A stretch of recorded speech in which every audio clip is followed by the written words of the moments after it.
महाराष्ट्राचा आवाज आपल्या हक्काचा।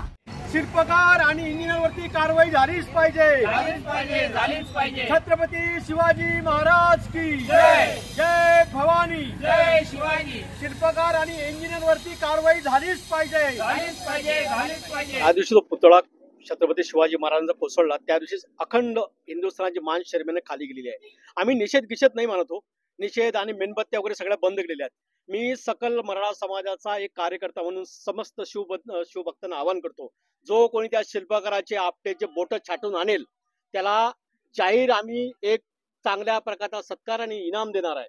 ह्या छत्रपती शिवाजी महाराज साधं सुधं व्यक्तिमत्व नव्हते। महाराजांचे ते व्हिडिओ जे व्हिज्युअल्स आहेत ते जर बघितले तर डोळ्यातून पाणी येते। अशा प्रकारची कलाकृती तुम्ही 3 महिन्यात तयार करता आणि एवढ्या घाईनं तुम्ही स्ट्रक्चर उभं करता, हे साधी गोष्ट हे तुम्हाला माहित आहे।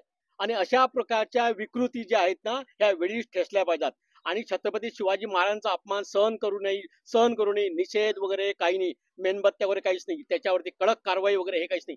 देशद्रोहाचा गुन्हा दाखल करा आणि त्याला फासावर लटकावा। महाराजांचे हे जे आहे ते आद्य क्रांतिकारक आहेत, ते महाराष्ट्राचं नव्हे तर अखंड हिंदुस्थानाचं आराध्य दैवत आहेत। आणि पुन्हा सांगतो, एक शिवभक्त म्हणून जो शिवभक्त त्या आपटे जे बोट छाटून आणेल त्याचा उचित सत्कार बदलापूर मध्ये शिवाजी महाराजांच्या पुतळ्याच्या समोर करू आणि रोख पारितोषिक देऊ। आणि तो कुठं आहे, तो फरार कुठं आहे हे शोध आम्ही पण घेतोय आणि सकल शिवभक्त घेत आहेत, मराठा समाजाचे माणसं घेत आहेत आणि कार्यकर्ते घेत आहेत। तुमच्या परिसरातील काही घडामोडी किंवा समस्या असतील तर आमच्या वृत्तवाहिनीला संपर्क करा आणि तसेच सतत अपडेट राहण्यासाठी आमच्या वृत्तवाहिनीला सबस्क्राइब करा आणि बेल आयकॉन दाबायला विसरू नका।